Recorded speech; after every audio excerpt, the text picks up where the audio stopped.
Hello students, presently मैं discuss कर रहा हूँ लॉज ऑफ मोशन, राइट। देखो, इसमें आपका जो लॉज ऑफ मोशन है ना, उसमें आपका NLM1, NLM1, NLM2 और ये 3, इसको तुम कैसे अप्लाई करते हो, ये इस पर न्यूमेरिकल्स वगैरह कैसे सॉल्विंग में इसका यूज करते हो, और ख़ास करके इसमें जो प्रॉब्लम्स होते हैं उसमें आपका फ्रिक्शनल फोर्स और स्प्रिंग फोर्स, ये हमारा कॉन्सेप्ट्स यूज होता है, ठीक है ना। और फ्री बॉडी डायग्राम, जब आपको फ्रिक्शनल फोर्स का मिक्स्ड प्रॉब्लम्स आते हैं तो थोड़ा प्रॉब्लम्स अच्छा बनता है। जैसे मान लीजिए कि कोई आपका बलून है, ठीक है ना। अब ये इस पर बायोंसी फोर्स लग रहा है, इसका वेट लग रहा है, तो ये सब सारे फोर्सेस दिखाने होते हैं। अब मान लीजिए कि ये एक्सेलरेट कर रहा है, बाद में कुछ इसमें आप स्ट्रक्चरल चेंज कर रहे हैं, उसका वेट घटा रहे हैं, तो फिर वो ऊपर की तरफ एक्सेलरेट कर रहा है, तो ये BD वगैरह डिस्कस करना होगा, ठीक है। अब बाद में मान लीजिए कि आपका बलून में आपने शुरू में मास तो कुछ लिया था आपने, अब इसमें इसमें से अगर घटा देते हैं, कुछ ऐसा ले लिया, और बायोंसी फोर्स तो मान लो कांस्टेंट है, तो ये आपका एक्सेलरेट करेगा ऊपर। तो अब कैसे इसमें इक्वेशन, इसमें mg minus B is equal to ma हो जाएगा। ये जो इक्वेशन अब इसमें ये ऊपर जा रहा है, तो ये जो आपको इस पर बायोंसी फोर्स लग रहा है, ये नीचे में m माइनस m0g, और जब ये ऊपर जा रहा है तो इसका इक्वेशन कैसे बनाओगे, तो b minus m0g is equal to m minus m0 into a। तो इस तरीके से इसमें इक्वेशंस फ्रेम करके आप इसको सॉल्व कर सकते हैं। मतलब ये आपका जो ऐसा प्रॉब्लम्स अगर आपको मिलते हैं ना, कि जैसे कि बलून है, ये बलून है, इसका मास m है, और ये आपका अभी नीचे आ रहा है विथ सर्टेन कांस्टेंट एक्सेलरेशन, ठीक है। तो अब इसमें से कितना मास को रिमूव किया जाए बलून से, ठीक है ना। ये बलून है, अब इसमें से कितना मास रिमूव किया जाए, और एयर ड्रैग मान के चलो आप इसमें 0 ले लो, कि आपको बलून जो है उसी एक्सेलरेशन से, same magnitude of the acceleration से और ऊपर एक्सेलरेट करे, ठीक है, सही है ना। तो ये NLM का ही तो प्रॉब्लम है। ऐसे और भी बहुत सारे प्रॉब्लम्स बनते हैं, जैसे कि आपको मान लीजिए कि वो ये पुली ब्लॉक सिस्टम होता है, मल्टीपल पुलीज वगैरह, सपोज डेट ये M1, ये लगा दो इसमें M2, और एक ये हैंगिंग ले लो आप, M3 ले लो, राइट। अब इसमें ये इस तरीके से, तो अब देखो इसमें तो जो आपका कोफिशिएंट ऑफ फ्रिक्शन वगैरह का भी कॉन्सेप्ट रहता है। रफ सरफेस अगर मान लीजिए ये है, तो कोफिशिएंट ऑफ फ्रिक्शंस पर भी प्रॉब्लम अटैच होते हैं। कोफिशिएंट ऑफ फ्रिक्शन आप लोग को पता होगा, ये म्यू, तो म्यू के तो Fk/n होता है, और म्यूएस जो होता है Fs का जो मैक्सिमम वैल्यू, ये बहुत इम्पॉर्टेंट है, ये चीज है ना। म्यूएस Fs का जो मैक्सिमम वैल्यू होता है वो होता है, आप इसमें ऐसा कि Fs mu s is equal to Fs divided by n, ये मत लिखना, ये रॉन्ग हो जाएगा, ठीक है। जैसे मान लो कि अभी सिचुएशन कुछ ऐसा रहता है कि ये हैंगिंग ब्लॉक में मान लो, जैसे भी मैंने दिखाया था सिचुएशन, कि एक हैंगिंग में आपने मान लो M0 ले रहा हूँ, ठीक है। अब सब तीनों अरेंजमेंट्स दिखाए गए हैं, ठीक है ना, और पुली फ्रिक्शनलेस है, एंड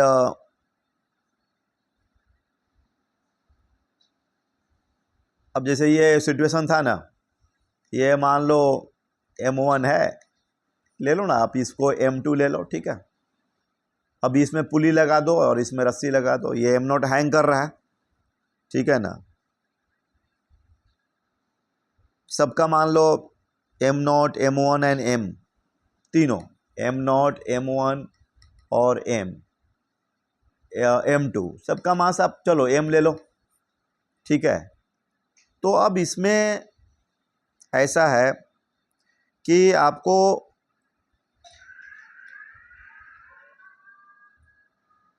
इसकी एक्सेलेरेशन हमें फाइंड करनी है, ठीक है ना, इसकी एक्सेलेरेशन फाइंड करनी है, ठीक है। अब इसमें एक्सेलेरेशन फाइंड करनी है। Find the acceleration A with which the body m0 comes down and the tension of the thread binding together the bodies m1 and m2 and tension, इसमें m1 और m2 को जो बाइंड कर रहा है उसमें टेंशन भी कैलकुलेट करनी है, ठीक है। और coefficient of the friction between these bodies and the horizontal surface is equal to mu. और इसमें पॉसिबल केस डिस्कस करना है।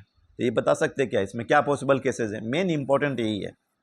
ये रफ सरफेस है, तो रफ है तो आपका पॉसिबल केसेस क्या बनेंगे?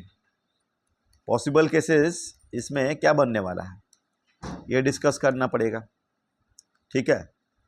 तो और टेंशन वगैरह इसमें निकालना पड़ेगा कि भाई आप उसमें क्या क्या बन सकता है केस।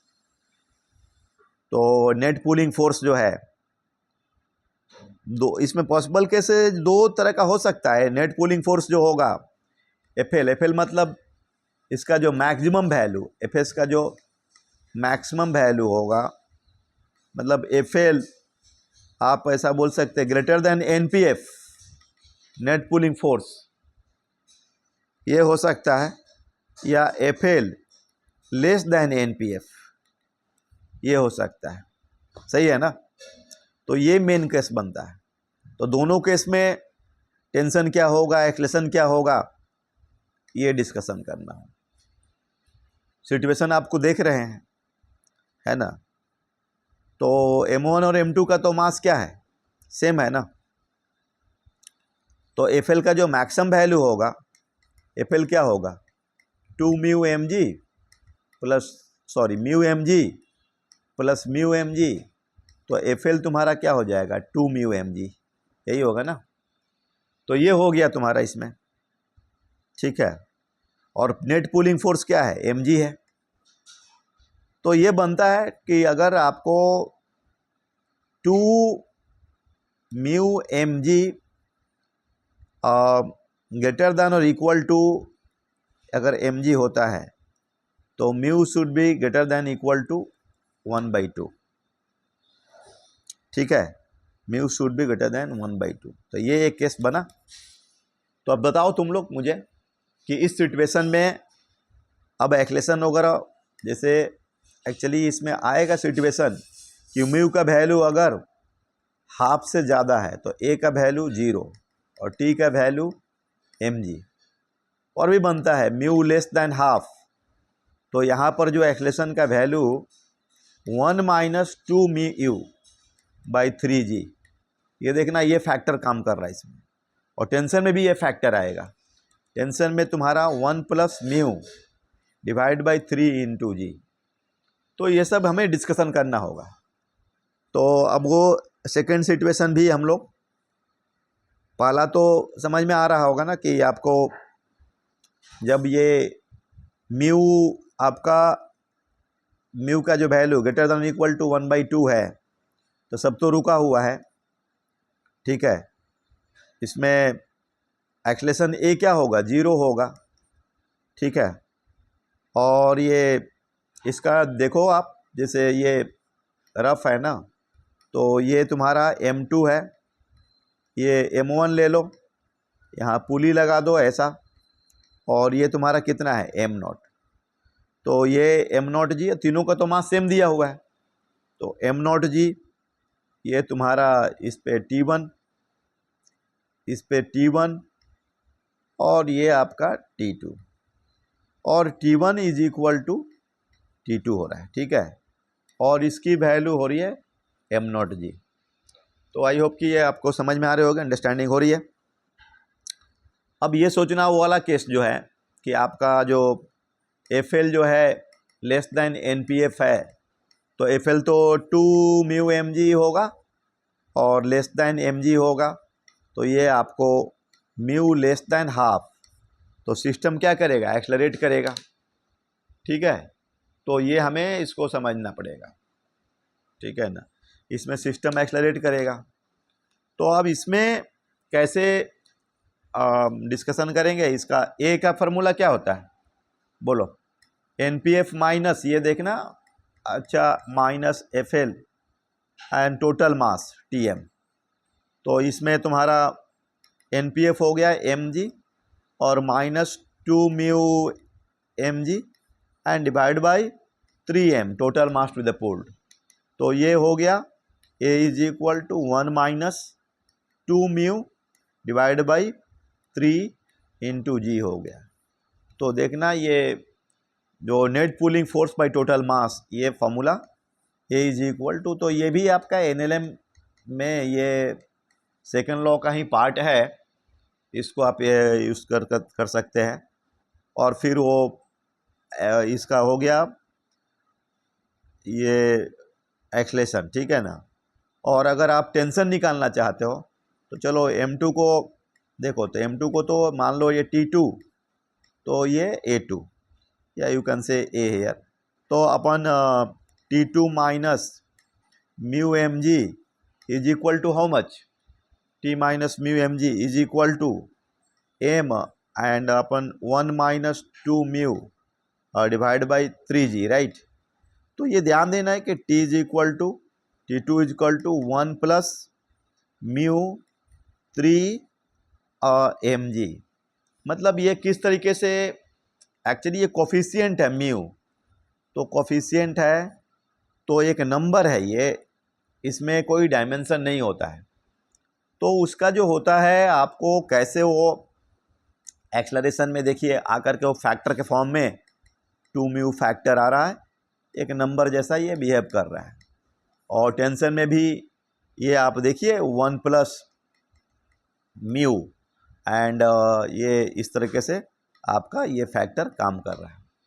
ठीक है, और भी ऐसे बहुत सारे इसमें जैसे कि प्रॉब्लम्स बनते हैं जहाँ पर कि आपका नॉर्मल फोर्स, ये एंगल ऑफ रिपोज वगैरह, जैसे कोई चीज़ अगर आपका ब्लॉक रेस्ट में है, या ऐसा बोले तो आपको डबल ब्लॉक का भी प्रॉब्लम होता है, 1 2 इस तरह के प्रॉब्लम्स बनते हैं। जैसे कोई सिचुएशन मान के चलिए ऐसा, मान लीजिए ये, ठीक है, तो इसमें तुम्हारा फोर्स ऑफ इंट्रैक्स या क्या बोलते हैं, डिफरेंट कंपेयर करते हैं, compare of the coefficient of frictions अलग अलग होता है, compare of the coefficient of frictions. ठीक है, फ्रिक्शन मतलब μ1 एंड μ2 अब इक्वल अपोजिट, ऐसा इक्वल एंड ये सब कुछ नॉर्मल फोर्स, ये रोकने के लिए tan अल्फ़ा वगैरह निकालने के लिए। ठीक है ना, ये किस किस फैक्टर पर M1 M2 ये सब जैसे डिपेंड करता है। ठीक है ना, मान लीजिए कि आपको अब ये दोनों सपोज डैट कि ये ब्लॉक 1 और 2 है, दोनों एक दूसरे में टच कर रहा है। ठीक है ना, placed on the incline plane, और एंगल अल्फ़ा दिया हुआ है, राइट, एंगल अल्फ़ा दिया हुआ है। और इसमें तुम्हारा अब ये मान लीजिए कि ये M1 एंड M2 है, 1 का मास क्या है, M1 है, और 2 का मास है तुम्हारा M2 है, और इंक्लाइन प्लेन से, और इसमें μ1 है और ये μ2 है। अब ये μ1 आपका जो ग्रेटर दैन μ2 दिया हुआ है, तो अब इसमें फोर्स ऑफ इंट्रैक्शन ऑफ, इसको आप 1 और 2 के बीच में force of interaction in the process of the motion, ये मतलब ये नॉर्मल जो कि आपको जैसे मान लीजिए कि ये अगर आप देख रहे हैं ये ऊपर में M2 है, तो ये तो कुछ ना उसमें तो लगेगा ही फोर्स, ये शायद एक्सलेट भी करे इधर आपका। ठीक है, या मान लीजिए कि इधर तो ऐसा बोले तो M2G साइन अल्फ़ा। ठीक है, तो यहाँ भी अगर एक्सलेशन वगैरह देखें तो वही फार्मूला है आपका, net pulling force NPF N/TMP होता है, ठीक है ना। तो आप इसमें देखना पड़ेगा, एक तो क्या बोलेंगे आपका ये mg का जो कंपोनेंट्स होगा m1 और प्लस m2g साइन अल्फा ही ना होगा, और बाई फ्रिक्शन का जो देखना पड़ेगा, ठीक है। तो ये इंट्रैक्शन होगा ना इसमें, साइडवेज इंट्रैक्शन, नॉर्मल, और ये भी पूछ सकता है कि मिनिमम वैल्यू जो अल्फ़ा है, अल्फ़ा का मिनिमम वैल्यू कि आपको at which the bars starts to sliding, at which the bar starts to sliding, ठीक है। अच्छा प्रॉब्लम है इसमें, इस तरह से हम लोग डिस्कशन करते हैं मिक्सचर प्रॉब्लम, ठीक है ना। तो नॉर्मल वगैरह उसमें भी दो कंपोनेंट्स होता है ऐसे। तो नॉर्मल में जैसे ये तो क्या होता है, अगर m ले तो अल्फ़ा ले तो ये mg कॉस अल्फ़ा, राइट। लेकिन यहाँ तो कोफिशिएंट ऑफ फ्रिक्शन भी कंपोनेंट इसमें एंटर करेगा, क्योंकि म्यू भी है, आंसर में म्यू भी आएगा।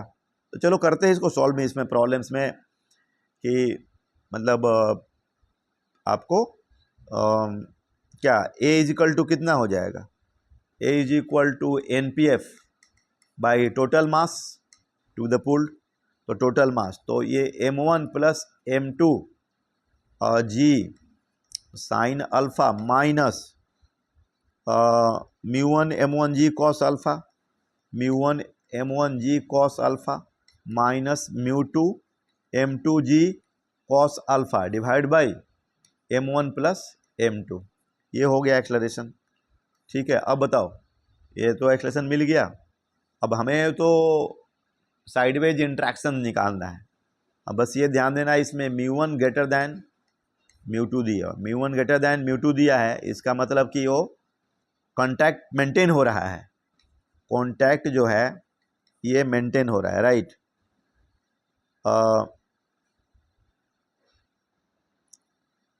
राइट। तो अब ये जो दूसरा अगर m2 का सोच रहे हो, तो ये m2 इस पर नॉर्मल मारेगा ये m1, और ये m2g साइन अल्फ़ा, राइट। ये हो गया आपका। तो m2g sine alpha minus normal और friction force minus μ2 m2g cos alpha is equal to m2 into a, right. तो अब ये a का तो वैल्यू हम लोग निकाल चुके हैं, तो इसमें अगर आप वैल्यू पुट करोगे तो ये μ1 माइनस μ2 फैक्टर आने वाला, ठीक है, और इनटू ये m1 m2 g cos alpha, right, and divide by m1 plus m2, ये नॉर्मल फोर्स का, ठीक है ना। और ये अब ये मतलब जस्ट स्लाइड कराना है, जस्ट स्लाइड, मतलब अल्फ़ा का मिनिमम वैल्यू ऑफ अल्फ़ा, क्योंकि हमें अल्फ़ा अगर मैक्स बहुत ज़्यादा रखेंगे तो स्लाइड करेगा ही, तो अल्फ़ा मिनिमम, तो उसके लिए कम से कम m1 m2 और g साइन अल्फ़ा वो ग्रेटर दैन आपका frictional force mu m1 g cos alpha μ1 and plus μ2 m2g cos alpha, right, ये होना चाहिए। तो वहाँ से तुम्हारा tan अल्फ़ा जो होगा वो ग्रेटर दैन μ1 m1, देखो ये μ2 m2 and divide by m1 plus m2 हो रहा है। तो देखो इसमें तुम्हारा नेट पुलिंग फोर्स का कॉन्सेप्ट आ रहा है, A is equal to NPF by TMP। तो एक इसमें with friction and without friction, तो ये ध्यान देना है, ये जो आपका NPF बाई TMP जो है, NPF बाई TMP, राइट। तो इसमें दो तरह का कॉन्सेप्ट बन रहा है, एक विदाउट फ्रिक्शन और दूसरा जो बनेगा वो बनेगा with friction, right, with friction. तो दोनों में कैसे हम अप्लाई करेंगे ये डिस्कशन करनी है, ठीक है। तो चलिए अभी ये तो और भी डिस्कस करेंगे, ओके।